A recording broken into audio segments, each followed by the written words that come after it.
My name is Blair Douglas. I am 41 years old. I am the founder and CEO of Secure Shield Solutions. The sound of a wedding reception dying is distinct. It does not happen all at once. It starts as a ripple of confusion near the front tables and spreads outward like a cold wave until it suffocates the music. 250 guests at the Charlotte Country Club went silent. I stood at the back of the ballroom. My hand was still warm from where I had plugged the USB drive into the main audiovisual console just 30 seconds ago. On the massive projection screen above the head table, the slideshow of my sister Courtney and her investment banker fiancé had vanished. The photos of their ski trips and beach vacations were gone. In their place was a high-definition video of an 89-year-old woman sitting in a nursing home chair. My grandmother, Eleanor Reed. Her voice filled the cavernous room. It was raspy but unmistakably clear. If you are watching this, it means I am gone. And it means my family is doing exactly what I feared they would do. Courtney stood frozen on the stage. Her hand was clamped over her mouth. Her other hand gripped the edge of the table so hard her knuckles were white against the silk tablecloth. My father, Vernon Douglas, was already on his feet. He was shouting at the DJ to kill the sound. He was purple with rage. But the audio did not stop. I had written the override code myself. Grandmother continued speaking from the grave. You are all celebrating today. But you should know the truth about how we got here. Courtney visited me twice in 5 years. Both times were to ask for money. A collective gasp sucked the air out of the room. It sounded like a physical blow. I watched my mother Joyce sink lower in her chair. She did not look surprised. She looked resigned. I did not smile. I thought I would feel triumphant in this moment. I thought watching the facade of the perfectly curated Douglas family crumble would feel like victory. Instead, I just felt a heavy, hollow exhaustion. It was the feeling of setting down a burden I had carried for far too long. I turned my back on the chaos. Behind me, Courtney began to scream. It was a high, thin sound of absolute humiliation. I pushed open the heavy double doors and walked out into the humid North Carolina night. The air smelled of expensive peonies and impending rain. 8 weeks earlier, I was sitting in my corner office in Raleigh staring at a quarterly revenue spreadsheet that should have made me happy. My life was quiet. It was ordered. It was safe. My company had just closed a contract with the state government. I had a condo downtown with a view of the skyline. I had a pristine credit score and a circle of friends who knew better than to ask about my parents. I had built a fortress around my life. I believed that if I stayed 2.5 hours away from Charlotte, the toxicity of my childhood could not touch me. I was wrong. The intercom on my desk buzzed. It was Kim, my chief operating officer, and the only person in the world who knew the full history of why I changed the locks on my heart. Blair, Kim said. Her voice was tight. You have a call on line 1. I frowned. I told you to hold my calls until the board meeting. It is a Vernon Douglas, Kim said. He says it is an emergency regarding the estate. My fingers stopped typing. My heart did a traitorous double beat against my ribs. I stared at the blinking red light on my phone. My father had not called me in 3 years. The last time we spoke, he told me that my refusal to contribute to Courtney's condo down payment was proof of my selfishness. He told me I was cold. He told me I was no daughter of his. I did not pick up the phone. I let the light blink until it went dark. I turned back to my computer monitor. I tried to focus on the numbers.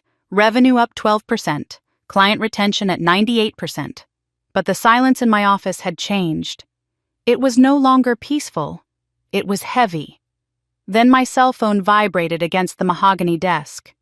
A notification from the law firm handling my grandmother's estate popped up on the screen. Urgent. Notice of contest. I felt a cold prickle of dread crawl up my spine. Grandmother Eleanor had died 4 months ago. The grief was still a raw, tender bruise that I poked at when I was alone at night. She was the only one who saw me. She was the only one who loved me without conditions. I unlocked my phone and opened the email. The legal jargon was dense, but the message was simple. Brutally simple. Vernon Douglas and Courtney Douglas Whitfield were formally contesting Eleanor Reed's last will and testament.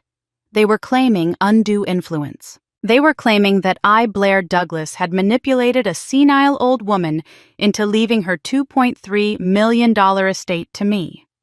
I read the words again. Predator, manipulation, mental incompetence. My hands started to shake. I closed my eyes and I was back in that nursing home room 6 months ago. The smell of lavender hand lotion and antiseptic. The hum of the oxygen machine. Grandmother Eleanor had been frail, her skin like parchment paper, but her eyes were sharp as tack. She had pressed a small silver USB drive into my palm. Her fingers were cold, but her grip was surprisingly strong. "This is my insurance policy, Blair," she had whispered. I had tried to give it back.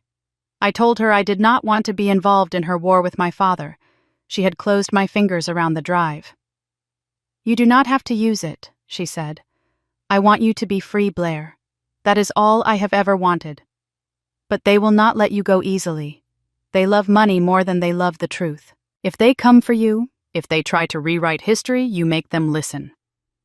I had put the USB drive in the bottom of my purse and tried to forget about it. I thought she was being dramatic. I thought my father, for all his faults, would respect his mother's final wishes. I opened my eyes in my office. The blinking red light on my desk phone started again. He was calling back. My father was not going to stop. He was not just coming for the money. He was coming for my character. He was coming to destroy the only pure relationship I had left. I reached into my desk drawer and pulled out the small silver USB drive. I held it up to the light. They wanted a fight. I looked at the phone, then back at the drive. I realized then that my quiet, ordered life was over. The fortress had been breached. I reached out and pressed the speakerphone button. "Hello, Vernon," I said. My voice did not shake. "Blair," my father's voice boomed into the room. It was the same tone he used to use when I was a teenager and missed curfew. Authoritative, disappointed, dangerous.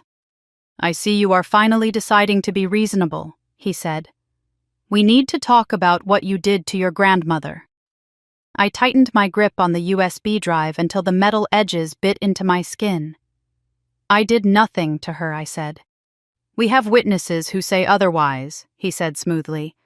"We have nurses who saw how you isolated her. We are going to expose you, Blair.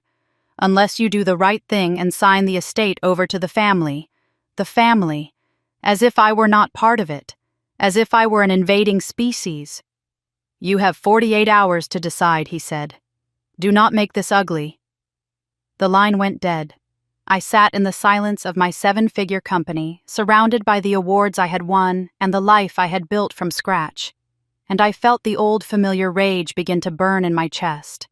They did not want the truth. They wanted the narrative they had told themselves for years. The narrative where I was the villain and Courtney was the victim, and Vernon was the benevolent patriarch. I looked at the calendar on my wall. Courtney's wedding was in 8 weeks. I looked at the USB drive in my hand. "I am not coming to the wedding to celebrate," I whispered to the empty room. I stood up and walked to the window. I looked out at the city of Raleigh, but in my mind I was already back in Charlotte. I was already walking into the country club. If they wanted a villain, I would give them one. But first I had to make sure I had the ammunition. I plugged the USB drive into my computer. I clicked on the file named The Truth. Grandmother Eleanor's face filled my screen. She looked at me through time, through death. "Hello, Blair," she said. I took a deep breath. "I am listening, Grandma," I said. And the war began. The printer in my home office hummed and spat out the last page of the legal complaint. It was a thick stack of paper, warm to the touch, heavy enough to kill a spider with. I picked it up. My eyes scanned the header. Superior Court of Mecklenburg County. Estate of Eleanor Reed. I had hired Marcus Cole 3 days ago. He was an estate litigation attorney based in Charlotte, a man with a reputation for being expensive and thorough. He was on the video screen of my laptop, now his face grim. "They are not just contesting the will," Blair Marcus said. His voice was tinny through the computer speakers. "They are filing for a tort of interference with inheritance, and they are accusing you of elder abuse." The air in my office seemed to vanish. "Abuse," I repeated. The word tasted like copper in my mouth. "Read page 7, Marcus said gently. I flipped the pages. My finger traced the legal jargon until I stopped at Exhibit A. It was a photograph. I recognized the day immediately. It was last November. I was sitting by grandmother's wheelchair in the courtyard of the nursing home. I was leaning forward, holding her hands, talking intently. In my memory, we were discussing her favorite book, Jane Eyre. I was telling her she was stubborn like Jane. She was laughing. But the caption under the photo did not say that. The caption read, "Defendant isolating the decedent from other family members employing emotional manipulation tactics to coerce financial dependency." I stared at the image. A moment of love had been twisted into a weapon. "Where did they get this?" I asked. My voice was dangerously quiet. Marcus sighed and took off his glasses. "Your father hired a private investigator 6 months before she died. They have been building this case since the moment she went into the nursing home." I felt a cold, hard knot tighten in my stomach. "They were watching us," I whispered. "They never visited, they never called. But they were paying someone to take pictures from the bushes." Marcus leaned toward the camera. "I have to ask you this, Blair, and I need you to be honest with me. Why did she leave it all to you? A judge is going to look at this disparity. $2.3 million to one granddaughter, 0 to the other, 0 to her only son. It looks suspicious." I dropped the papers onto my desk. "Because Courtney has already received her inheritance," I said. "She just got it while grandmother was still alive." Marcus picked up his pen. "Can you prove that I stood up and paced the small length of my rug? I can tell you about the condo down payment in 2018, I said. $50,000. I can tell you about the luxury SUV she insisted she needed for her image as an influencer. $80,000. I can tell you about the loans for business ventures that never launched." "Loans," Marcus said. "Is there paperwork?" "Grandmother was old school," I said. "She kept everything. Ledgers, canceled checks, notes. She told me once that Courtney had drained over $400,000 from her accounts in the last decade." Marcus wrote something down. "If we can prove that it changes the narrative," he said, "it goes from undue influence to an equitable adjustment.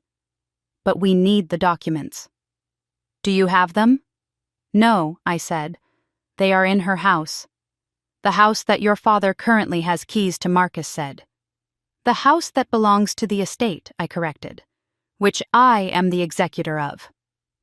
"Not anymore," Marcus said. "Not while the contest is pending."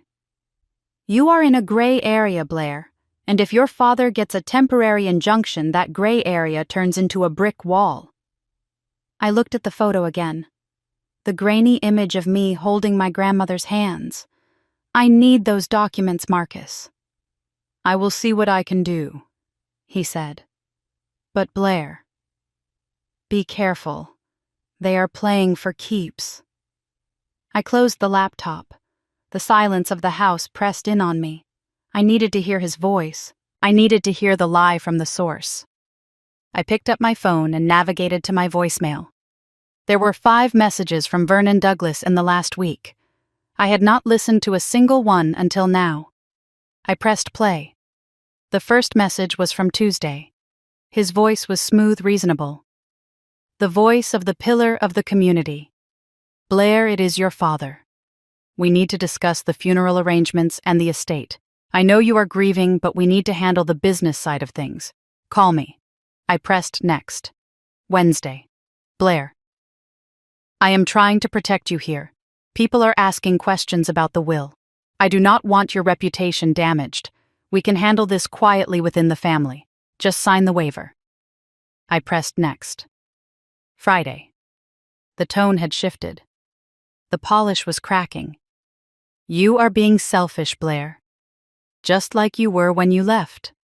Courtney needs this money for her future. She is getting married. Do you want to ruin your sister's happiness? I pressed next. Yesterday. Listen to me. The law is on our side. We know what you did. We know how you twisted her mind. I let out a shaky breath. I played the final message, the one from this morning. His voice was ice cold. No anger. Just the flat, terrifying certainty of a man who has never lost a fight. I tried to be gentle, Blair. You chose the hard way. Do not say I did not warn you. I deleted the messages. My hands were trembling, but not from fear, from clarity. He truly believed it. That was the most terrifying part. He had rewritten reality in his head until he was the hero saving the family fortune from the ungrateful daughter. I grabbed my keys. I could not stay in this house. 20 minutes later, I was sitting in a booth at a coffee shop in downtown Raleigh.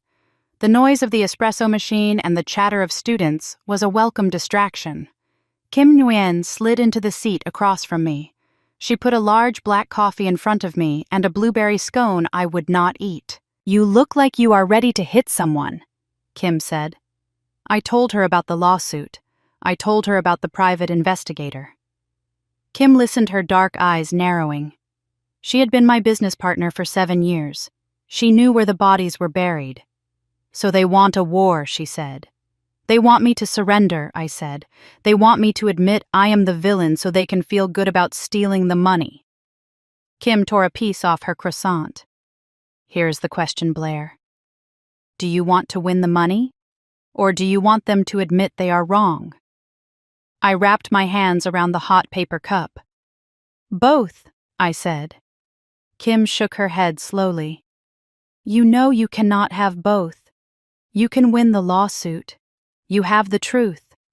But you cannot make a narcissist look in the mirror and say, my bad. That is asking a blind man to describe the color blue. I know I said. But I want them to see it. I want them to see what they did to her. Kim took a sip of her latte. She looked at me over the rim of the cup. You are talking about the wedding, aren't you? I did not answer. Blair, Kim warned. That is the nuclear option. They are using grandmother's money to pay for it, I said. I know they are. Courtney doesn't have the cash for a country club reception. Vernon is liquidity poor and asset rich. They are draining the estate right now to pay for flowers and champagne. Kim sighed. She pulled her phone out of her purse. I have a contact, she said quietly. I looked up. What a guy I used to work with in cybersecurity. He runs the IT department for a few high-end venues in Charlotte, including the country club. She tapped the screen of her phone. He owes me a favor, a big one. I felt a strange sensation in my chest. It was the feeling of a weapon being placed in my hand. Don't do anything yet, I said. Kim put the phone down. Just letting you know the option is there.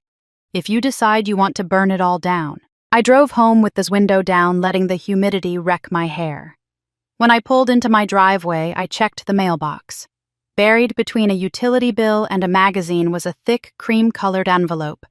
The calligraphy on the front was hand-lettered, Ms. Blair Douglas. I stood in my driveway and tore it open. The invitation was heavy, letter-pressed, gold foil edges. Mr. and Mrs. Vernon Douglas request the honor of your presence at the marriage of their daughter, Courtney. The irony was so sharp it almost drew blood. They were suing me for being a predator, but they still sent an invitation. Appearances must be maintained. The perfect family must be on display. Then a small piece of stationery fell out of the envelope. I picked it up. I recognized the handwriting immediately. It was my mother's slanted, nervous script. Blair, please do not come. It would upset your father. This is Courtney's day. I stared at the note. It wasn't a request. It was a dismissal. My mother, Joyce, the peacemaker. The one who watched Vernon cut me out of the family 7 years ago and said nothing because she wanted to keep the peace. She was still doing it, protecting the boat from rocking even if it meant throwing me overboard. I looked at the date on the invitation. The wedding was in 8 weeks. And then I looked at the venue details. The deposit for the Charlotte Country Club was $30,000. I knew that because I had looked it up. They were spending money that was legally in dispute. They were drinking champagne purchased with the inheritance they claimed I stole. My phone rang in my pocket. It was Marcus. I answered, staring at the invitation. "I have bad news, Blair," Marcus said. "What is it?" "They just filed an emergency motion to freeze the estate assets and seal the property," he said. "They are claiming you are a flight risk with the funds." "A flight risk? I owned a company in Raleigh. I had a mortgage." "When is the hearing?" I asked. 10 days, Marcus said. "But listen to me. If the judge grants this motion, and he probably will just to be safe, the house gets locked down. Vernon gets appointed as the temporary curator. You will be barred from entering." My heart hammered against my ribs. "If I cannot get in, I cannot get the documents," I said. "Exactly," Marcus said. "You have 10 days, Blair. If that evidence exists, you need to get it now, before the court locks us out." I hung up. I looked down at the wedding invitation in my hand. The gold foil glinted in the afternoon sun. "Please do not come," my mother had written. I crumpled the note in my fist. I walked toward my house. I had a plan to make, and I had a promise to keep. 10 days. I was going to crash a lot more than a wedding. It was 3 a.m, and the silence in my living room was absolute. I sat on the floor with my back against the sofa.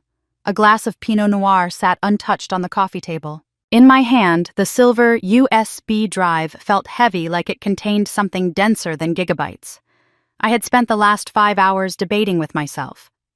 The logical part of my brain, the part that built a $15 million company, was telling me to stop. It was telling me to call Marcus in the morning and offer a settlement. Give Courtney half. Give Vernon the win. Keep my life clean. Keep my name out of the mud. I did not need the money. I did not need the house. But then I looked at the dark screen of my laptop. I remembered the feel of grandmother's hand in mine. I remembered the day she gave me the key to her back door 3 years ago, pressing it into my palm like a secret. "You are the only one who knocks," she had said. "The rest of them just take." I plugged the drive into the USB port. The folder popped up, a single video file. I clicked play. Grandmother Eleanor appeared on the screen. She was sitting in her favorite wingback chair in the nursing home, the one with the floral upholstery that smelled like dust and rosewater. She was wearing her blue cardigan, the one I had bought her for Christmas. She looked straight at the camera. Her eyes were clear. There was no confusion in them, only a steel spine resolve that I recognized because I saw it in the mirror every morning. "Today is October 14th, 2025, she said. "I am making this recording of my own free will. No one is here with me. No one has told me what to say." She took a breath, and her voice wavered just for a second. "I am doing this because I know my son, and I know my granddaughter Courtney." I leaned closer to the screen. Over the next 20 minutes, my grandmother laid out the forensic accounting of her own heartbreak. She held up papers to the camera. Bank statements. Canceled checks. "Courtney asked for $10,000 on June 3rd for a business license," she said. "I called the city. No license was ever filed. Courtney asked for $15,000 in August for car repairs. I saw the credit card bill for a trip to Cabo San Lucas 3 weeks later. I watched my throat tight. I knew they were greedy. I did not know they were sloppy." "They think I do not check," grandmother said. "They think because I am old, I am blind. But I see." Then she leaned in her face, filling the frame. "Vernon has been moving money from my savings to a joint account he controls. He calls it management fees. He tells me it is for taxes. But the taxes were paid from the trust. He is taking $3,000 a month." I paused the video. That was theft. That was not just undue influence. That was embezzlement. I pressed play again. "I am leaving everything to Blair," she said, her voice softening. "Not because I love her more, though heaven knows she is the only one who visits me without an agenda, but because she is the only one who will not squander it, and because she is the only one strong enough to stand up to them when I am gone." She paused. She looked down at her hands. Blair, if you are watching this, there is more. I kept the originals, the bank statements, the letters Vernon sent me threatening to put me in a state facility if I did not sign power of attorney. And the tapes. Tapes. I liked to record our conversations, she said, a small, mischievous smile touching her lips. Just to help my memory. North Carolina law says I can do that. She pointed a finger at the camera. They are in the floor safe in the master bedroom closet, under the Persian rug. The code is your birthday. Get them, Blair. Get them before they sell the house. The video ended. I sat in the dark. My face was wet. I wiped the tears away with the back of my hand. I did not feel sad anymore. I felt cold. I felt a precise, razor-sharp clarity. They had filed a motion to freeze the estate. The hearing was in 10 days. If the judge granted it, Vernon would be appointed as the temporary curator. He would have legal control of the house. He would have control of the locks. And he would find the safe. He would burn everything in it. I looked at the clock. 4:15 in the morning. I stood up. I went to the kitchen and poured the wine down the sink. I picked up my phone and texted Marcus. I am going to Charlotte. I did not wait for his reply. By the time the sun came up, I was on Interstate 85. The drive usually took 2.5 hours. I made it in 2. I pulled into the driveway of the old Victorian house on Queens Road at 7 in the morning. The house looked tired. The hydrangeas were overgrown. The paint on the porch was peeling. It looked like a place that was holding its breath. I parked my car around the block. I did not want the neighbors to see. I did not want to trigger any alarms. I walked through the backyard, my heels sinking into the soft earth. The air smelled of wet grass and neglect. I reached the back door. I pulled the key from my pocket. The brass was dull with age. For a second, I hesitated. If Marcus were here, he would tell me to wait. He would tell me to file a motion for discovery. He would tell me that entering the property could be seen as trespassing if the narrative was twisted enough. But I was still the executor. The judge had not ruled yet. This was my grandmother's house, and she had told me to come. I slid the key into the lock. It turned with a heavy, satisfying click. I stepped inside. The house smelled exactly like her. Lavender, old books, lemon polish. It was silent. Dust motes danced in the shafts of light coming through the closed blinds. I moved quickly. I did not turn on any lights. I went straight to the master bedroom on the first floor. The bed was made, the quilt pulled tight. It looked like she might walk out of the bathroom at any moment. I went to the closet. It was full of her clothes, the blue cardigan, the silk scarves she used to wear to the symphony. I pushed the clothes aside and knelt on the floor. I pulled back the corner of the heavy Persian rug.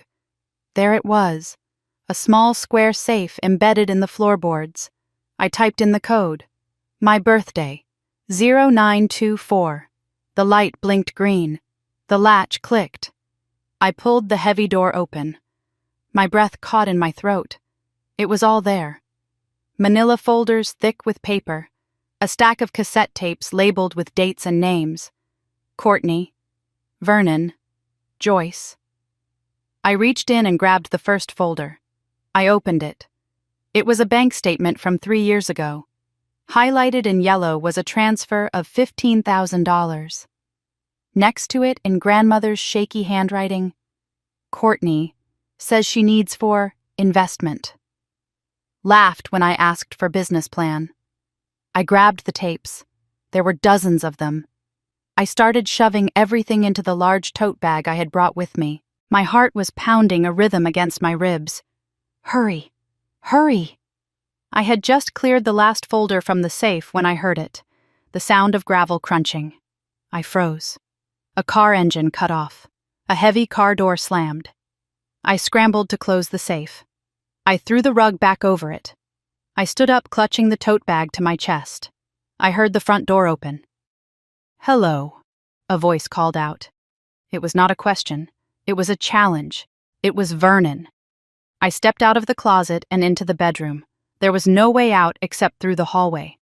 Footsteps approached, heavy, deliberate. He appeared in the doorway of the bedroom. My father looked older than the last time I had seen him. His hair was thinner silver at the temples. He was wearing a suit impeccable as always. He looked like the banker he used to be. He looked like a man who owned the world. He stopped when he saw me. He did not look surprised. He looked satisfied. "I knew you would come," he said. He blocked the doorway. He was a big man over 6 feet tall. He filled the space. I adjusted the strap of the bag on my shoulder. I stood up straighter. "Get out of my way, Vernon," I said. He looked at the bag. Then he looked at my face. "You are trespassing, Blair. I am the executor of this estate," I said. "I have every right to be here." "Not anymore," he said. "We filed an emergency injunction an hour ago. The judge signed it. The estate is frozen." He took a step into the room. "That bag contains property of the estate," he said. "If you walk out of here with it, you are committing theft. Grand larceny given the value of what I assume you found." He held out his hand. "Give it to me." I looked at his hand. It was manicured. Clean.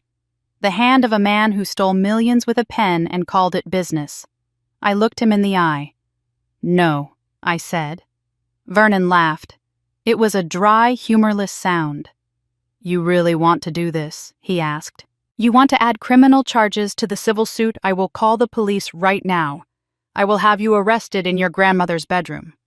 Imagine the headlines. Tech CEO arrested for looting dead grandmother's home." The threat hung in the air. I knew he would do it. He would destroy my reputation to protect his secret. But I felt the weight of the tapes against my side. I felt the weight of grandmother's trust. I took a step forward. "Call them," I said. Vernon blinked. "Call them," I repeated. "And when they get here, I will play these tapes for them. I will play the one where you threatened to put her in a home if she didn't sign the power of attorney. I will let them hear you blackmailing your own mother." His face went still. The color drained from his cheeks. "You are bluffing," he said. I reached into the bag and pulled out a tape. I held it up. The label read, "Vernon, Threats, November 2024. His eyes locked onto the cassette. "Move," I said. He hesitated. For a second, I saw the fear behind the arrogance. He was a bully, and bullies always crumbled when the victim hit back. He stepped aside. Just an inch. But it was enough. I walked past him. I could smell his cologne. It smelled like expensive musk and desperation. As I reached the front door, he called out after me. "You think this is over?" he shouted. His voice cracked. "You think a few tapes will stop us? We have more money than you. We have more lawyers. We will bury you in court until you are bankrupt." I opened the door. The morning sun hit my face. I turned back to look at him one last time. He was standing in the shadows of the hallway, a small, angry man in a house that no longer belonged to him. "You can try," I said. I walked out to my car. My hands were shaking so hard I could barely get the key in the ignition. But as I drove away, watching the house disappear in my rearview mirror, I didn't feel fear anymore. I felt dangerous. The fluorescent lights in Marcus Cole's conference room hummed with a low electric buzz that seemed to match the vibration in my own nerves. We had been at it for 6 hours. The mahogany table, usually polished to a mirror shine, was buried under a blizzard of paper. Bank statements from the last decade, copies of checks, handwritten ledgers in my grandmother's cramped, elegant script. And in the center of it all, the stack of cassette tapes I had rescued from the floor safe. Marcus sat opposite me. His tie was loosened, his sleeves rolled up to his elbows. He held a highlighted bank statement in one hand and a calculator in the other. He looked up, his eyes wide behind his wire-rimmed glasses. $412,000, he said. The number hung in the air like smoke. "That is the total," Marcus said. "Over 10 years. Gifts, loans, emergency transfers." He tossed the paper onto the pile, and not a single cent was ever repaid. I stared at the total. I knew Courtney had taken money. I had guessed maybe 100,000. But $400,000 was not borrowing. It was a salary. She treated grandmother like an ATM, I said. My voice was flat. It gets worse, Marcus said. Look at the dates. He slid a spreadsheet toward me. November 15th, 2023. $15,000 for a business venture. November 20th, 2023. Charges appear on a credit card for a first-class trip to St. Bart's. I felt a cold burn in my chest. Grandmother had told me about that week. She had eaten oatmeal for dinner because she was worried about her heating bill. Meanwhile, Courtney was drinking champagne on a beach. But this is the one that worries me, Marcus said. He pulled a document from a separate folder. It was a transfer authorization form from 3 weeks before grandmother died. $50,000 transferred from her primary savings to an account named the Douglas Family Trust. I frowned. I didn't know we had a family trust. We don't, I said. Marcus nodded grimly. I ran a search this morning. The Douglas Family Trust was incorporated 6 months ago. The sole trustee is Vernon Douglas. I closed my eyes.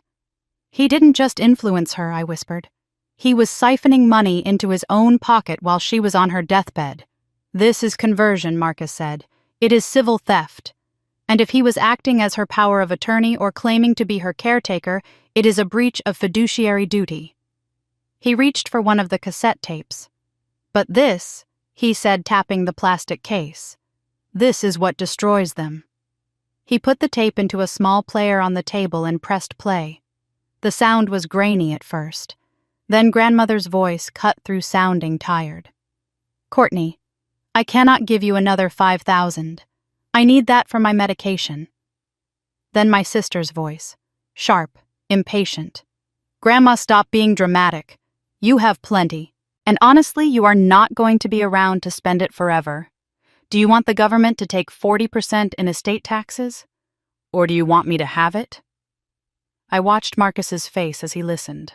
His jaw tightened. He looked down at his own hands, and for a moment the professional mask slipped. I saw a flash of personal pain there. My brother did the same thing to my mother, he said quietly. He didn't leave a dime. I didn't have tapes, Blair. I didn't have proof. He looked up at me, his eyes fierce. You do. Are they legal? I asked. That was the question that had been gnawing at me. Vernon would try to throw them out. Marcus smiled a sharp, predatory expression. North Carolina is a one-party consent state, Blair. As long as one person in the conversation knows it is being recorded, it is legal. Your grandmother recorded them. She was the consenting party. These are admissible. He sat back in his chair. We have them, he said. We have the financial trail. We have the audio. We can prove a pattern of exploitation. But I asked. I could hear the hesitation. But Vernon has deep pockets, Marcus said. And he has Harrison and Locke representing him. They will not care about the truth. They will attack the timeline. They will claim the tapes were edited. They will claim the documents were forged. They will drag this out for 2 years if they have to. I looked at the pile of papers. 2 years. 2 years of my father lying. 2 years of Courtney playing the victim. My phone buzzed on the table. It was Kim. I picked it up. You need to hear this, Kim said without a preamble. I put her on speaker. What did you find? I got the venue contract from my contact at the country club, Kim said. Do you want to know how much the wedding costs? Tell me. $120,000, Kim said. And that does not include the dress or the honeymoon. I let out a low whistle. And here is the kicker, Kim continued. The deposit and the first 2 installments were paid from a joint checking account. Names on the account, Vernon Douglas and Eleanor Reed. The room went silent. Marcus swore softly under his breath. They are using her money, I said. They are suing me, claiming I stole from her, and they are literally using the disputed funds to throw a party. It is worse than that, Marcus said. If the estate freeze goes through tomorrow, that account locks down. They are racing to spend the cash before the judge bangs the gavel. I stood up and walked to the window. Outside, the Charlotte skyline was gray and indifferent. They don't care, I said. They don't care about her memory. They don't care about the law.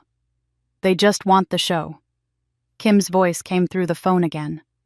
Speaking of the show, my contact says the audiovisual system at the club is fully digital.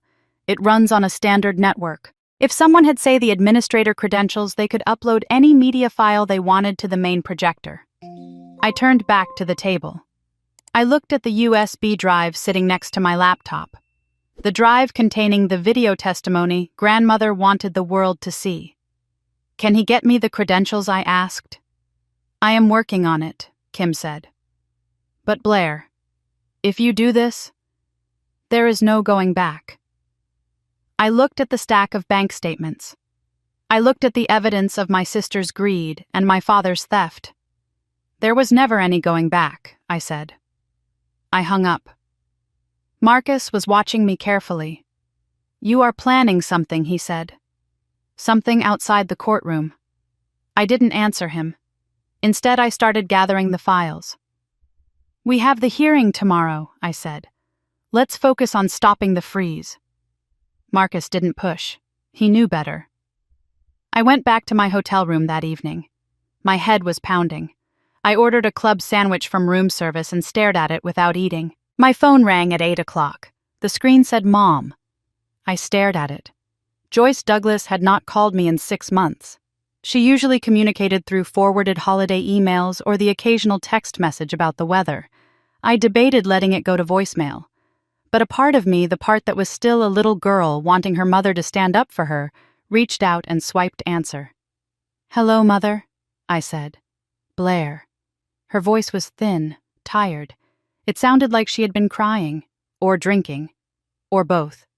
I heard you were in town, she said. I am, I said. Please, Blair, she said. Her voice cracked. Please just stop this. Stop what I asked. Stop defending myself. Stop telling the truth. Stop tearing the family apart, she said. Your father. He hasn't slept in 3 days. He is so worried. And Courtney. This is supposed to be the happiest time of her life. You are ruining it with this lawsuit. I felt a flash of white-hot anger. I didn't file the lawsuit, Mother, I said. They sued me, remember? They called me a predator. She sighed. It was a sound of immense practiced martyrdom. They just want what is fair, Blair. You know grandmother wasn't herself at the end. She would not have wanted you to have everything. She loved Courtney. She loved Courtney enough to document every dollar she stole, I said. There was a silence on the line. A heavy, guilty silence. You knew, didn't you? I asked. My voice dropped to a whisper. You knew Vernon was taking money from her accounts. You knew Courtney was bleeding her dry. Blair, don't, she pleaded. You knew, I repeated. And you let it happen, because it was easier than fighting him. Your father does what he thinks is best for the family, she said. It was a rehearsed line, a mantra she had used to survive 40 years of marriage to a tyrant. No, Mother, I said. He does what is best for Vernon. And you help him. I am begging you, she said. Settle. Give them the money. Come to the wedding. Be a sister. Be a daughter. If you do this, if you continue this fight, you will lose us forever. I looked at the reflection of myself in the dark hotel window. I looked tired, but I looked solid. I think I lost you a long time ago, Mother, I said. I hung up the phone. I sat there for a long time in the silence. I realized then that my mother was not a victim. She was an architect of this disaster just as much as my father was. Her silence was the mortar that held the wall of lies together. My phone pinged with a text from Marcus. Get some sleep. The hearing is at 9 tomorrow. If we lose the motion to freeze, all that evidence you found becomes inadmissible because they will argue you stole it from a sealed estate. I lay down on the bed, but sleep did not come. I thought about the tapes. I thought about the bank transfers. And I thought about the wedding. My mother wanted me to be a sister. She wanted me to be a daughter. Fine.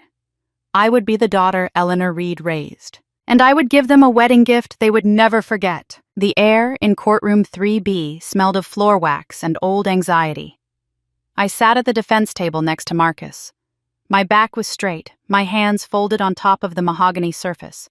I was wearing my navy suit, the one I wore when I had to fire someone or close a difficult deal. It was my armor. Across the aisle, Vernon Douglas sat with his legal team. There were 3 of them. Suits that cost more than my first car. Vernon did not look at me. He was staring straight ahead at the judge's bench, his profile cut from granite. Courtney was not there. Of course she wasn't. She was probably at a dress fitting, letting Daddy handle the dirty work. Judge Sylvia Vance adjusted her glasses and looked down at the motion in front of her. "Mr. Harrison," she said to my father's lead attorney, "you are asking for an emergency freeze on the estate assets and the appointment of a temporary curator. That is a drastic step." Harrison stood up. He was smooth, silver-haired, the kind of lawyer who played golf with judges on weekends. "Your Honor," he said, his voice dripping with concern, "we have reason to believe the defendant, Ms. Douglas, has already removed sensitive financial documents and property from the decedent's home. Given the allegations of undue influence and the fragile mental state of the late Mrs. Reed, we believe the assets are at immediate risk of dissipation." I felt a muscle jump in my jaw. Dissipation. They were projecting their own sins onto me. Judge Vance turned her gaze to Marcus. "Mr. Cole." Marcus stood. He didn't have the silver hair or the expensive tan, but he had the evidence. "Your Honor, the documents my client retrieved were taken while she was the legal executor of the estate prior to any injunction. More importantly, the plaintiff's claim rests entirely on the assertion that Eleanor Reed was not of sound mind when she executed her will." Marcus picked up a small remote. "We would like to submit a video exhibit into evidence, recorded by Mrs. Reed herself, dated October 14, 2025. Harrison objected immediately. "Lack of foundation. Hearsay." "Overruled," the judge said. "Play it." The large screen on the side wall flickered to life. Grandmother's face appeared. She looked small in the nursing home chair, but her eyes were sharp. "I am Eleanor Reed," she said. "I am 89 years old. I know who the president is. I know what year it is. And I know exactly how much money is in my Wells Fargo account." The courtroom was silent. Even the court reporter stopped typing for a second. "I am making this will because my granddaughter Blair is the only one who has never asked me for a dime. My son Vernon thinks he controls me. He does not. He thinks I do not know he moved $50,000 last month without my permission. I do." Vernon shifted in his seat. It was a small movement, a tightening of his shoulders, but from where I sat it looked like an earthquake. The video ended. Judge Vance stared at the blank screen for a long moment. Then she looked at Vernon. "The burden of proof for an emergency freeze is high." "Mr. Harrison," the judge said, "you have not met it. This video demonstrates a woman who was cogent aware and specific about her financial affairs." She banged her gavel. "Motion denied. The estate remains unfrozen. The current executor retains control pending the full trial. We will set discovery for 90 days. I let out a breath I didn't know I was holding. "We won." Vernon stood up abruptly. He shoved his papers into his briefcase. For a split second as he turned to leave, his eyes met mine. There was no regret in them, only a cold, terrifying promise. "This isn't over," his look said. 30 minutes later, we were sitting in a booth at a restaurant 3 blocks from the courthouse. The noon sun was streaming in, but I still felt the chill of the courtroom. Kim raised her glass of iced tea. "To the righteous," she said, "and to Judge Vance, who clearly takes no prisoners." I clinked my glass against hers. It felt like a victory. We had stopped them from locking me out. We had validated the will, at least preliminarily. But Marcus was not celebrating. He was staring at his notebook, tapping his pen against the paper. "Why the long face, Marcus?" I asked. "We stopped the freeze." "We won the battle," Marcus said. "But I am worried about the war." He turned the notebook toward me. "The judge set discovery for 90 days, he said. That is standard. But think about the timeline." I did the math in my head. 90 days meant the trial wouldn't happen for 3 months. "Courtney's wedding is in 8 weeks, I said. "Exactly," Marcus said. "The estate is unfrozen, which means you technically have control. But Vernon has access to the joint accounts he shared with your grandmother, the ones we are disputing. Until a final judgment says he stole that money, he can keep spending it." I realized then what was happening. "He is going to drain it," I said. "He is going to use the disputed funds to pay for the wedding and to pay Harrison and Locke to fight me." "He is starving the siege," Marcus said. "By the time we get to trial in 3 months, half the liquid assets could be gone, spent on flowers, catering, and billable hours. Even if you win, then you win a hollow shell."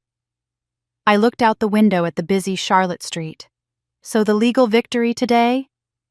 "It barely matters," I said. "It keeps you in the game," Marcus said. "But it doesn't stop the wedding.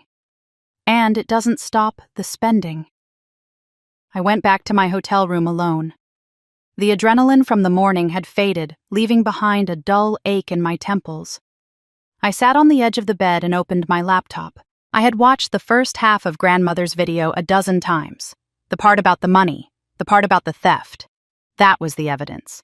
That was the sword I needed for the legal fight. But I had never watched the end. I put my headphones on. I clicked the file. I fast-forwarded past the bank statements, past the anger. Grandmother's face filled the screen. She looked tired now, leaning back against the floral headrest. "Blair," she said softly. Her voice was different, less strident, more like the woman who used to read me poetry when I was sick. "If you are watching this part, it means things have gone far. It means they did not listen to reason." She took a deep breath, and her hand fluttered to her chest. "I do not want you to spend your life fighting them, Blair. I watched my own father fight his brothers for 20 years over a patch of land. It ate him alive. It made him bitter." She leaned closer to the camera. "I want you to live. I gave you these documents, this evidence, to give you a choice. Use it if you must. But remember this: winning against them is not the same as being free of them." I paused the video. Winning against them is not the same as being free of them. I walked to the window. The city lights were starting to flicker on in the twilight. I had spent 7 years building a life that proved I didn't need them. I made money. I made a name. I thought that was freedom. But here I was, dragging through bank records, fighting for an inheritance I didn't need just to prove a point, just to hear a judge say, "You were right." And what if the judge did say it? Would Vernon apologize? Would Courtney suddenly develop a conscience? No. They would just hate me more. They would spin a new story. They would say I tricked the system. I realized then that a legal victory wasn't enough. A court order was just a piece of paper. It wouldn't tear down the false monument my father had built to himself. It wouldn't show the world who Eleanor Reed really was. I didn't need their money. I needed the truth to be heard. Not by a judge in a closed room, but by everyone. By the people they cared about.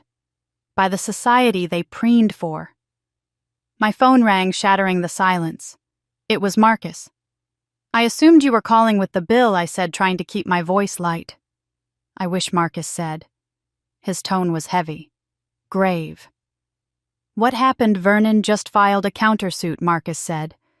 "Defamation of character, intentional infliction of emotional distress. And he has filed a separate motion to subpoena your business records at Secure Shield." My hand tightened on the phone. "My business. That has nothing to do with the estate.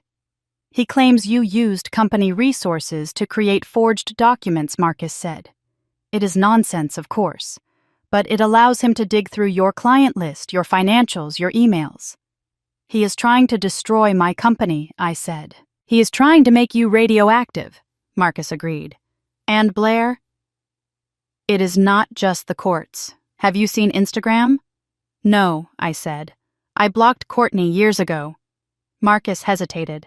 She posted an hour ago, a photo of her and Vernon. The caption says, "Staying strong against toxic family members who try to ruin our happiness. The truth will come out. Hashtag family first, hashtag victim." I felt a cold laugh bubble up in my throat. She is playing the victim, I said, while spending grandmother's money on her wedding. The post has 400 comments, Marcus said. People in Charlotte are taking sides, Blair, and right now they are taking hers because they don't know the facts. By the time we get to trial, your reputation in this town will be shredded. I hung up the phone. I stood there in the dark hotel room. They were escalating. They were coming for my business, my reputation, my life. They were building a public narrative where I was the villain. If I waited 90 days for a trial, I would be destroyed. I looked at the USB drive on the desk. Grandmother's voice echoed in my head. Make them listen. I picked up the phone and texted Kim. Do you still have that contact at the country club? The reply came back 3 dots. Then, yes. Can he get me access to the audiovisual system I typed? Kim's reply was immediate. The system runs on a standard network. If you have the credentials, you can override the main display from an external drive. Why I looked at the wedding invitation sitting on the nightstand. The gold foil. The date. 8 weeks away. Because I am done waiting for a judge, I typed back. I am going to the wedding. Kim texted back a single word. Nuclear. I smiled. It wasn't a happy smile. It was the smile of someone who had nothing left to lose. Send me the credentials, I wrote. I closed the laptop. The face of my grandmother faded to black. I knew what I had to do. I wasn't going to steal the wedding. I was going to give it a voice. The curtains in my hotel room were drawn tight against the Charlotte afternoon sun, turning the suite into a bunker. Kim sat on the edge of the bed with her laptop open. The blue light from the screen illuminated her face, making her look younger and more serious than usual. Okay, Kim said. Her fingers flew across the keyboard. I have the network topology for the country club. It is a standard commercial setup.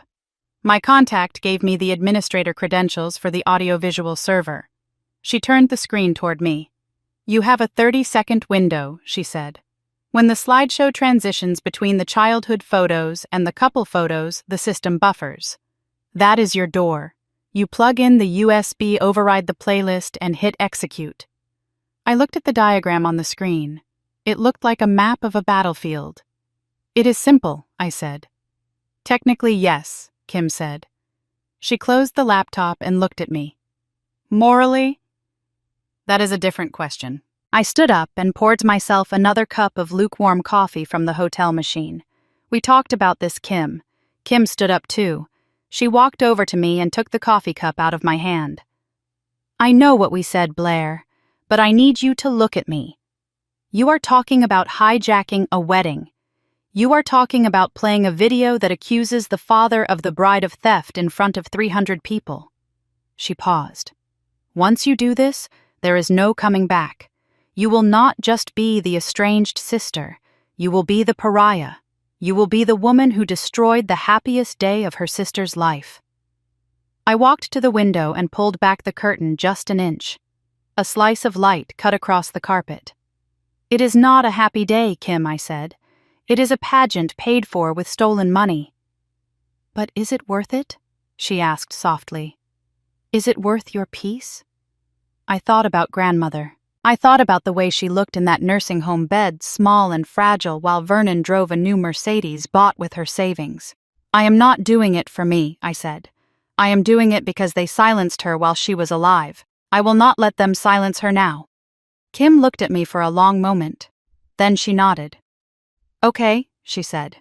Then we do it. My phone rang on the desk. It was a sharp, jarring sound in the quiet room. I saw the caller ID. Marcus. I picked it up. Please tell me you have good news, I said. I don't, Marcus said. His voice was tight with stress. What is it? I just got a call from General Counsel at Secure Shield, Marcus said. Your company just got served with a subpoena. I felt the blood drain from my face. A subpoena. For what Vernon's lawyers are demanding 5 years of your business financial records, Marcus said. They are claiming you used company funds to forge the documents you found in the safe. They want client lists. They want email archives. That is insane, I said. That is a fishing expedition. It is harassment, Marcus corrected.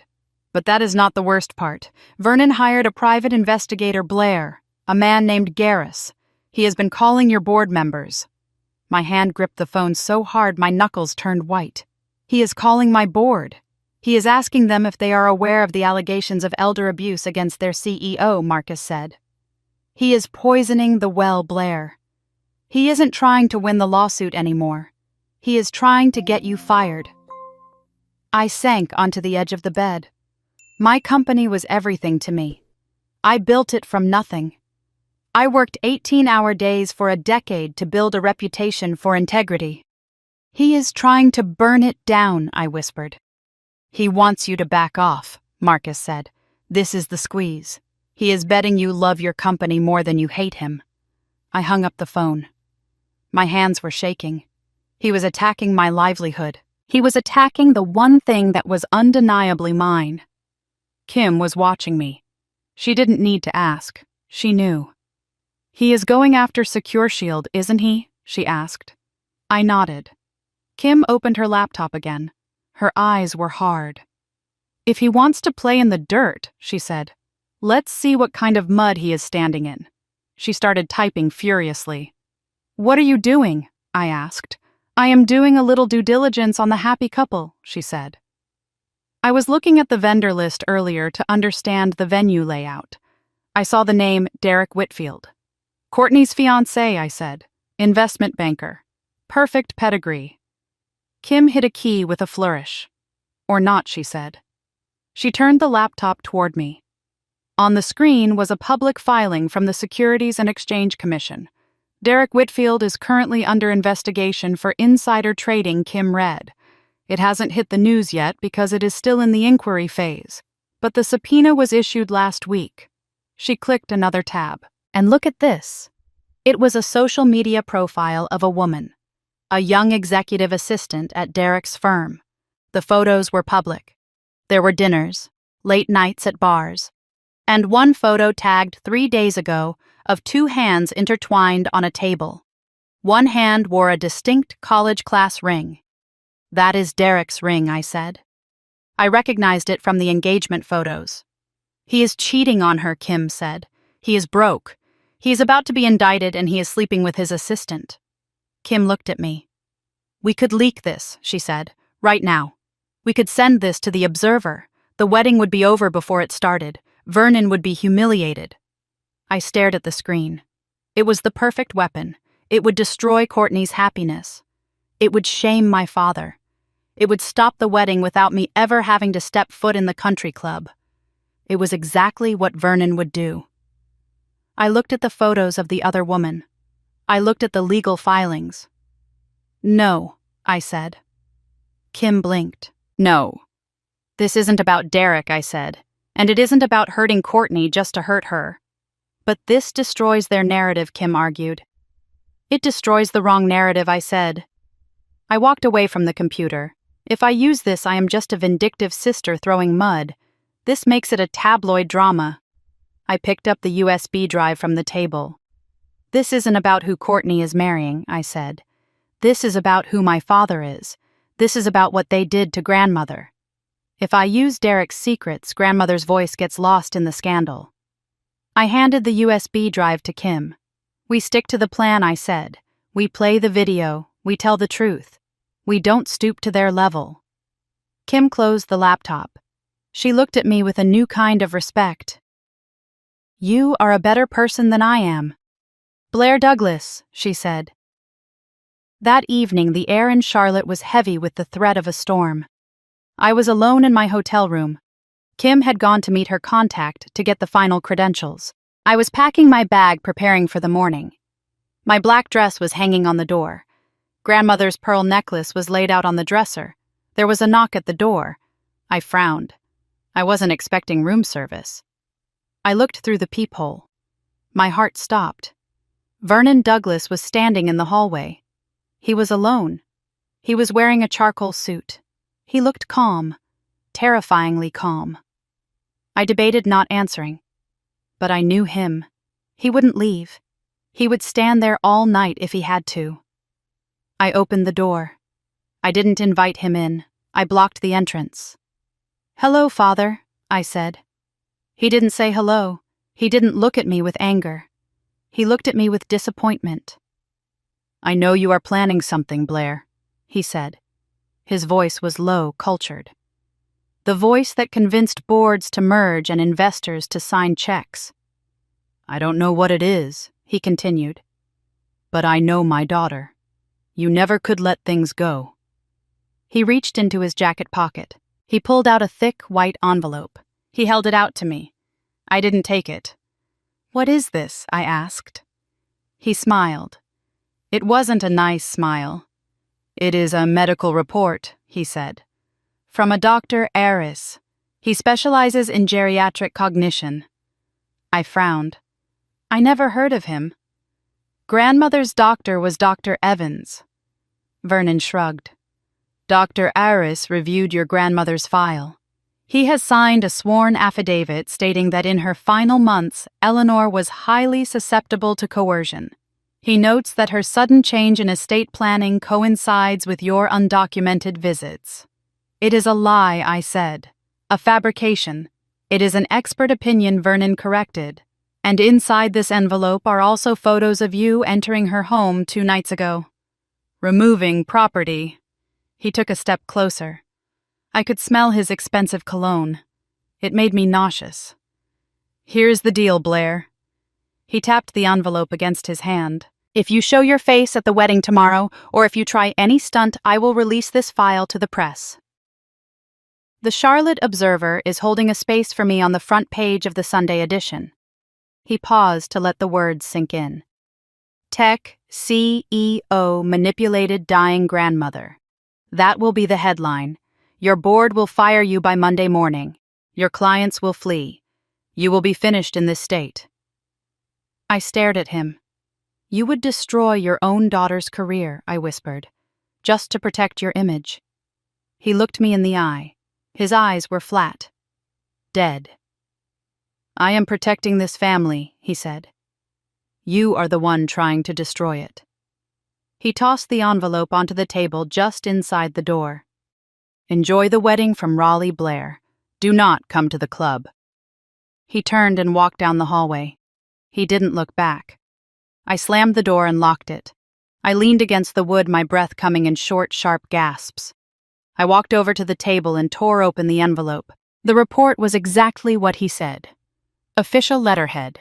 Medical jargon. Lies. Lies designed to sound like the truth. And the photos. Grainy images of me entering grandmother's house, me carrying the tote bag. He had me. If I went through with the plan, he would release this. He would paint me as a criminal and a predator.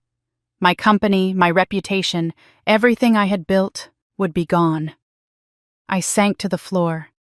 I held the papers in my hands. I was trapped. If I fought, I lost everything. If I surrendered the truth, died. It was the most impossible choice of my life. I sat there for hours. The room grew dark. I looked at the clock. It was 1 a.m. The wedding was in 10 hours. I picked up my phone to call Marcus, to tell him maybe we should settle. Maybe the price was too high. But before I could dial, a notification popped up on my screen. It was a Google alert I had set for my own name. New article, The Charlotte Observer. My stomach dropped. I clicked the link. The headline stared back at me in bold black letters. Local tech CEO accused of elder manipulation in disputed estate case. I read the first line. According to court documents and medical reports obtained exclusively by the Observer. I stopped reading. He didn't wait. He didn't wait for me to decide. He didn't wait to see if I would come to the wedding. He struck first. He had destroyed me anyway. I sat alone in the dark, the blue light of the phone illuminating my face. The threat was gone. The damage was done. and suddenly the fear evaporated. I had nothing left to lose. I looked at the black dress hanging on the door. He thought this would break me. He thought this would make me run back to Raleigh and hide. He was wrong. I stood up. I wasn't just going to the wedding. I was going to war. The glow of my laptop screen was the only light in the room. It was 3 a.m. I scrolled down to the comments section of the Charlotte Observer article. I knew I should not look. I knew it was like touching a hot stove just to see if it would burn. But I could not stop myself. User CLT_native wrote typical. She abandons her family for years and comes back when she smells money. Disgusting.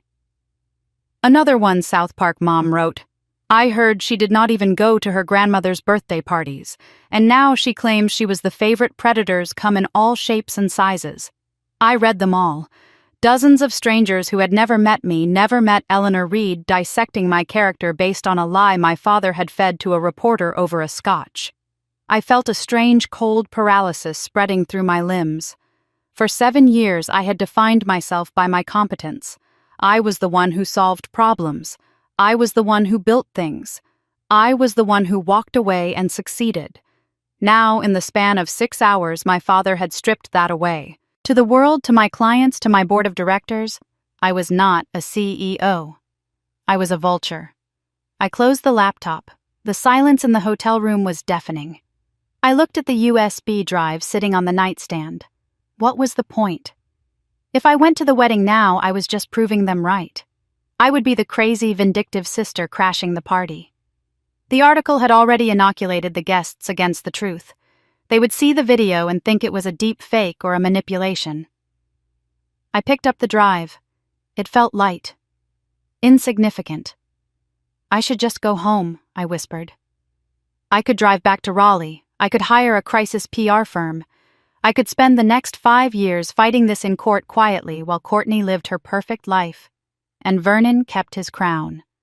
I reached for my purse to pack the drive away, but my hand brushed against the velvet pouch containing grandmother's pearl necklace. I stopped. I opened the pouch and poured the pearls into my hand. They were cool to the touch, imperfect, real. I remembered the day she gave them to me. It was not a special occasion. We were sitting in her garden drinking iced tea. She had taken them off her neck and fastened them around mine. Pearls get their shine from friction, Blair, she had told me. From a grain of sand irritating the oyster until it becomes something beautiful. Do not be afraid of the irritation. I opened my laptop again. I put my headphones on. I found the video file. I dragged the cursor to the very end. The part I had watched only once. The part I had been afraid to really hear. Grandmother's face filled the screen. She looked straight at me. Blair, she said. Her voice was a whisper, but it carried the weight of a shout. If you are watching this part, it means the fight has gotten ugly. It means they are trying to break you. I touched the screen. I know you, she continued. I know you want to win. You want them to admit they were wrong. You want them to say they are sorry. She shook her head slowly. They never will, my darling. You can show them the sun, and they will argue it is the moon if it serves them. She leaned forward. So do not do this for them. Do not do this for their approval. Do this for the truth. Winning against them is not the same as being free of them. Freedom is speaking the truth and not caring if they listen. The screen went black. I sat there in the darkness. For weeks I had been fighting for vindication. I wanted Vernon to look at me and feel shame. I wanted Courtney to realize what she had done. I wanted the applause of being right. But grandmother was right. I was still playing their game. I was still looking for their reaction to define my worth. I looked at the pearls in my hand. My reputation was gone. My father had burned it to the ground. And in that pile of ash, I found something I did not expect. I found silence. I did not have to protect my name anymore. It was already mud. I did not have to worry about what people thought. They already thought the worst. The fear evaporated. I did not need them to believe me. I just needed to say it. I needed to let grandmother speak her piece, not to change their minds, but to honor her existence. The truth did not need a jury. It just needed a voice. My phone buzzed on the nightstand. It was a jarring sound. I looked at the screen. Kim. I swiped answer. "Are you okay?" Kim asked. Her voice was low. I saw the article blare. "I am so sorry." "I am okay," I said. My voice sounded different to my own ears. It was steady. "We are pulling the plug, right?" Kim asked. "It is over. If you walk in there now after that headline—" "No," I said. There was a long silence on the other end. Blair Kim said warningly, "You saw the comments. They hate you. If you go in there, you are walking into a firing squad." "Let them fire," I said. Kim, I spent my whole life trying to be the daughter they wanted, or the daughter who didn't need them. Both were reactions to them. I stood up and walked to the window. The sky was beginning to turn a bruised purple. Dawn was coming. I am changing the why I said. "What does that mean? I am not doing this to punish them anymore," I said. "I am doing it because Eleanor Reed deserves to be heard. She spent her last years being managed and silenced. Today she speaks. What they do with it is their problem." Kim let out a long breath.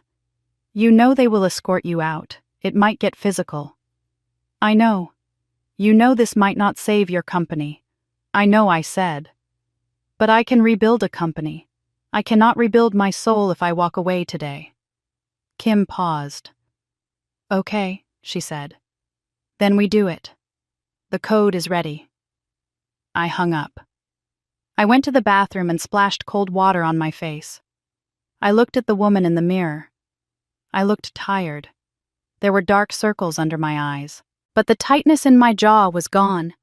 I walked back into the room and took the black dress off the hanger. It was simple, elegant. It was not a dress for a celebration. It was a dress for a reckoning. I zipped it up. It fit like armor. I picked up the pearls. I fastened the clasp behind my neck. The cool weight of them settled against my collarbone. My phone chimed with a text from Kim. "Credentials verified. You have a 30-second window when the slideshow transitions from the childhood photos to the engagement shoot. Be near the audiovisual station." I looked at the time.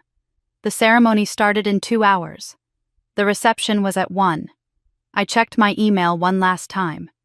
There were 3 messages from board members asking for a conference call. There was a message from a client canceling a meeting. I deleted them all without reading. They were problems for Blair, the CEO. Today, I was Blair, the granddaughter.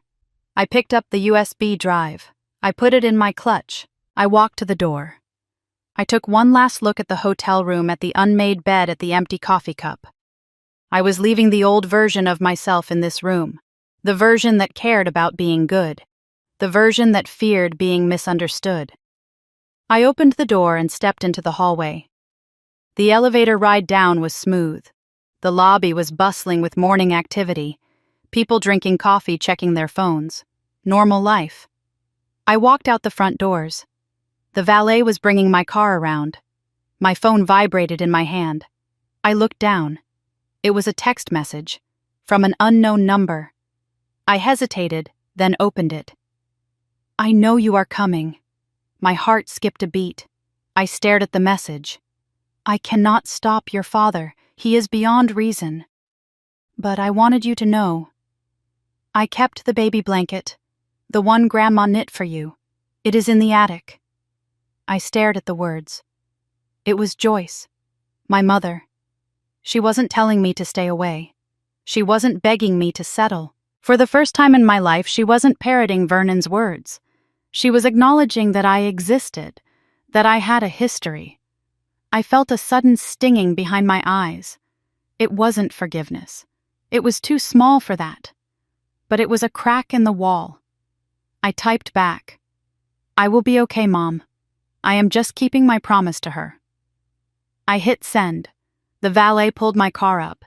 He held the door open for me. "Heading somewhere special, ma'am?" he asked cheerfully. I looked at him. I touched the pearls at my throat. Yes, I said. I am going to a funeral. I got in the car. He looked confused, but I didn't explain. It was a wedding to everyone else, but to me, it was a burial. I was going to bury the lies. I was going to bury the secrets. And I was finally, after 41 years, going to bury the hope that my family would ever be who I wanted them to be. I put the car in drive. I turned toward the Charlotte Country Club. The sun was fully up now. It was blinding. The gravel of the driveway crunched under the tires of my sedan. The Charlotte Country Club loomed ahead, a sprawling brick monolith rising out of the manicured green hills. It was 1 o'clock in the afternoon. The reception was in full swing. I handed my keys to the valet. He was a young kid sweating in his vest. He took the keys without looking at me. I walked up the stone steps. The sound of a string quartet drifted through the open doors mixed with the low hum of 300 people pretending to be happy. A security guard stood at the entrance with a clipboard. He was large, wearing a blazer that was too tight across the shoulders. Name, he asked. Blair Douglas, I said. He scanned the list. His finger stopped. He looked up at me. His eyes widened a fraction. I was not on the list. I knew that. But he recognized the name. I was the woman from the newspaper article. The predator. The villain. He hesitated. He looked past me toward the ballroom, probably wondering if he should call Vernon. I stepped closer. I didn't raise my voice. I didn't make a scene. I just looked at him with the absolute certainty of someone who owned the ground she stood on. I am the sister of the bride, I said, and I am here to deliver a gift from our grandmother. He blinked. The authority in my voice confused him. He was paid to stop crashers, not family members. He stepped aside. I walked in. The air conditioning hit me first cold and sharp. Then the smell. Lilies. Thousands of white lilies. The scent was suffocating. I stood at the back of the ballroom. It was a sea of pastel dresses and dark suits. Crystal chandeliers hung from the ceiling like frozen waterfalls. At the front of the room on a raised stage, Courtney was dancing with Derek. She looked beautiful. Her dress was a cloud of white lace. She was laughing, her head thrown back. For a second, a pang of old jealousy hit me. It was sharp and familiar. She was the princess. She was the one who got the fairy tale. Then I looked at Vernon. He was standing near the head table holding a scotch glass. He was laughing with a group of men in suits. He looked triumphant. He looked like a man who had won everything. He didn't know he was standing on a trap door. I moved along the wall, staying in the shadows. I made my way toward the audiovisual booth in the corner. It was a small, curtained-off area where a technician was monitoring the sound levels. My phone buzzed in my clutch. 2 minutes, Kim texted. I stood by a marble pillar 10 feet from the booth. I felt a presence beside me. I didn't turn. I knew the perfume. Chanel No. 5. Hello, Mother, I said. Joyce Douglas stood there.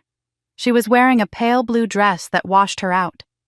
Her hands were clutching a champagne flute so hard I thought the stem would snap. You came, she whispered. I turned to look at her. Her eyes were red-rimmed. She looked terrified. I told you I would. She looked toward Vernon, then back to me. He will never forgive you, she said. If you make a scene, if you ruin this, he will never let you back in. I touched the pearls at my throat. I don't want back in, Mom. She looked at the pearls. Her hand went to her own throat as if she felt a phantom weight there. Does she hate me? Joyce asked. Her voice was barely audible over the music. In the video, does she say she hated me? I looked at my mother. I could have lied. I could have been cruel. No, I said. She said she loved you, and she said she wished you had been strong enough to be your own person. Joyce's face crumpled. A single tear tracked through her makeup. She nodded. Just once. She didn't tell me to leave. She didn't call security. She stepped back into the shadows, making space for me.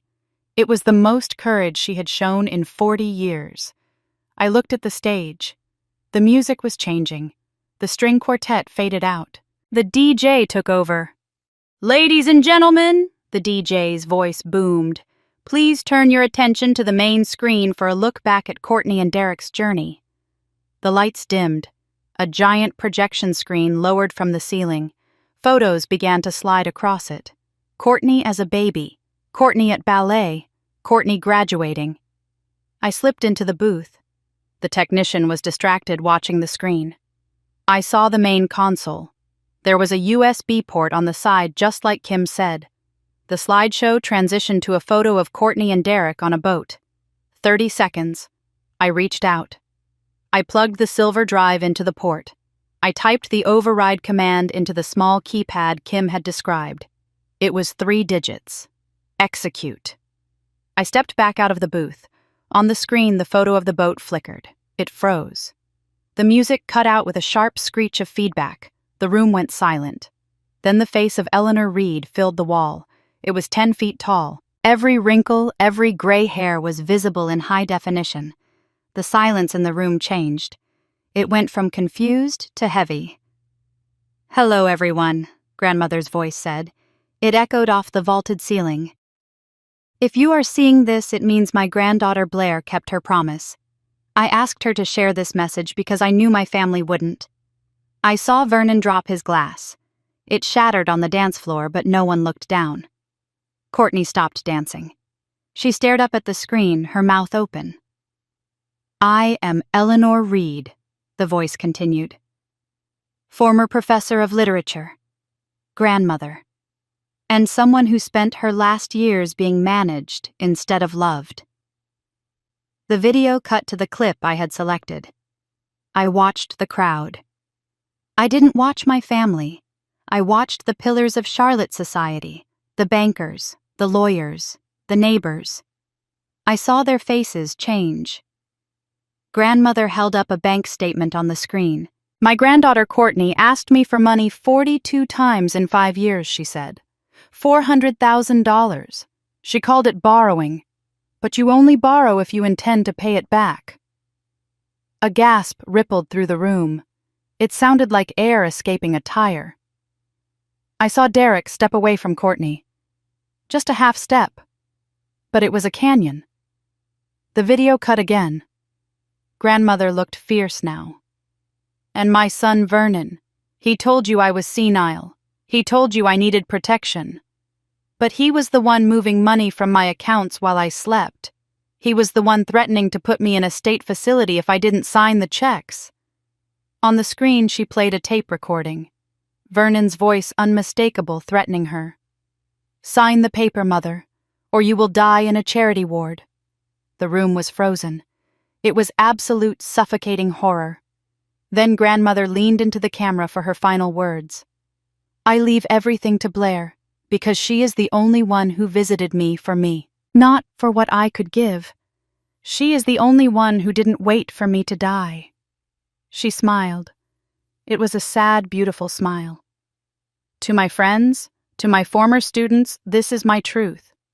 What my family does with it is their choice. But I wanted you to know that I was lucid. I was aware. And I made my decision with full knowledge of who each of my grandchildren really is." The screen went black. For 5 seconds, no one moved. No one breathed. Then chaos erupted. I turned around. I didn't wait for the applause. There wouldn't be any. I didn't wait for the screams. I pushed open the double doors and walked into the lobby. My heels clicked on the marble floor. Blair. The scream came from behind me. It was a raw animal sound. I stopped near the front entrance. Vernon came running out of the ballroom. His face was purple. His veins were bulging in his neck. He looked like a man having a stroke. "You ruined it!" he screamed. He lunged at me but stopped 3 feet away, panting. "You destroyed my daughter's wedding!" I turned to face him. I was calm. My heart was beating slow and steady.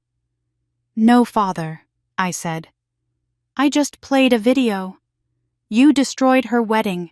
You destroyed it years ago when you taught her that money was more important than people." He was shaking. "I will sue you," he spat. "I will sue you for everything you have.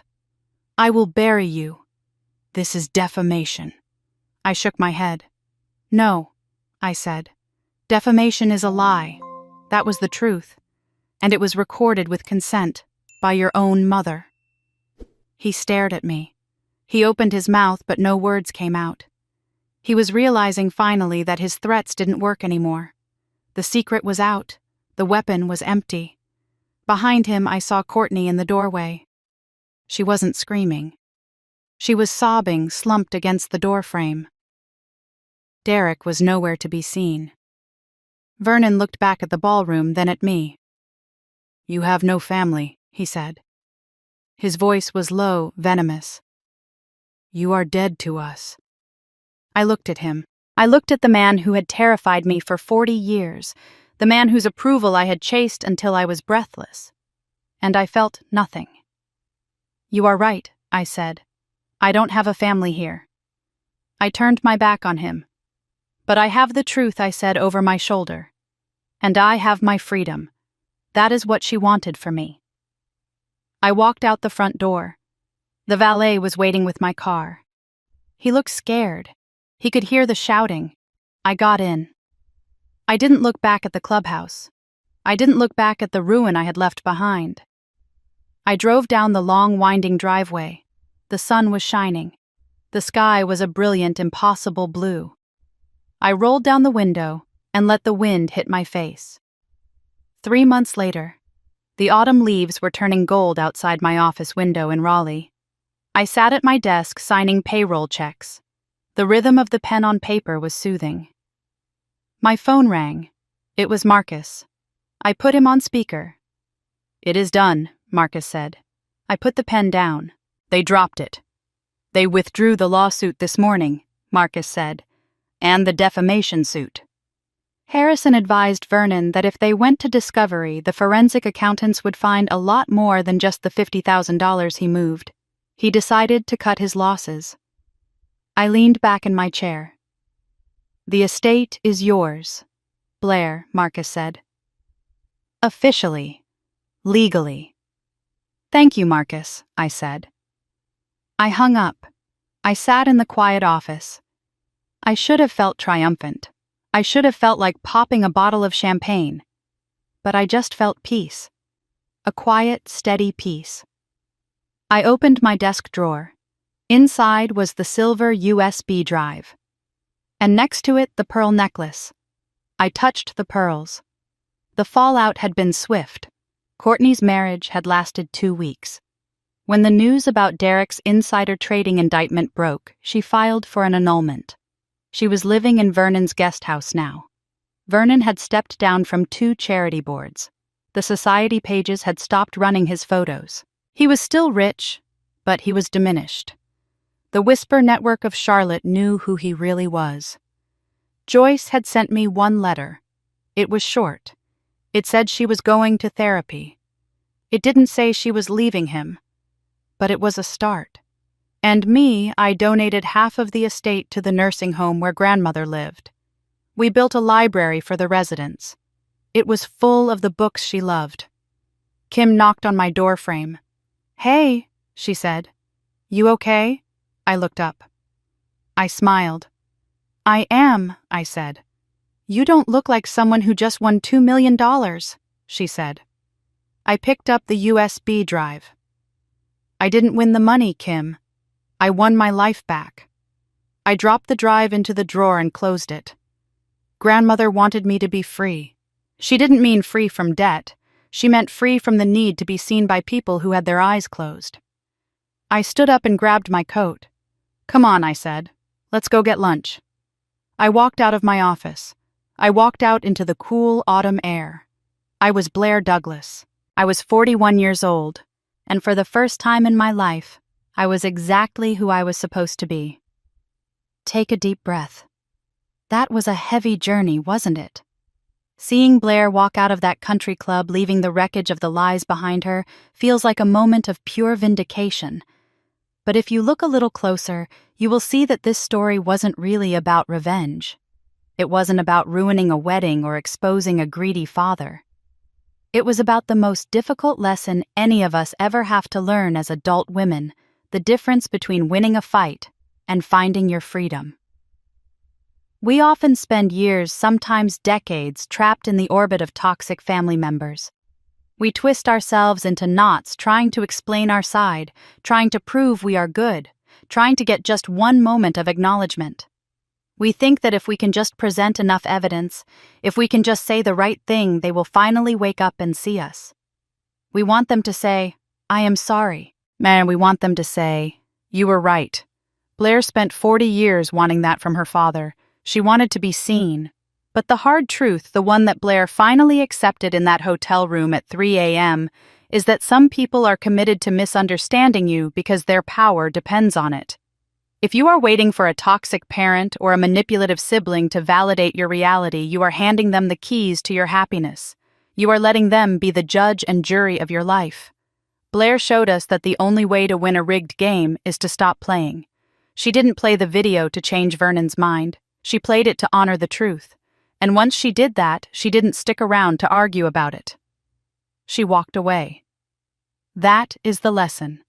You don't need their permission to be free. You don't need them to agree with your boundaries for those boundaries to be valid. Think about Eleanor, the grandmother. She left us another powerful lesson about protection. She didn't just leave Blair money. She left her receipts. She documented the truth because she knew that gaslighting, that subtle, maddening form of manipulation where people deny reality, is a weapon. If you are caring for aging parents, or if you are the one planning your legacy, remember that clarity is kindness. Writing things down, being specific, and telling the truth in your legal documents isn't causing trouble. It is the only way to protect the people you love from the chaos of ambiguity. Ultimately, this story asks us to look at the price of our own peace. Blair had to lose her family to find herself. She had to let go of the fantasy of a loving father to accept the reality of who he was. It is a painful trade. It feels like a death. But as Blair discovered, on the other side of that grief is a quiet, steady strength. It is the strength of knowing you can stand on your own 2 feet, wearing your own pearls, shining, not because everything went perfectly, but because you survived the friction. So I want to ask you a question, and I want you to really think about it. Is there a relationship in your life where you are still waiting for an apology that is never going to come? Are you holding on to anger or trying to win a narrative against someone who refuses to listen? What would happen if you decided today, right now, that you don't need them to agree with you? What would it feel like to simply speak your truth? Pack your bag and walk out the door toward your own blue sky. Blair Douglas found her answer. I hope in your own way you find yours too.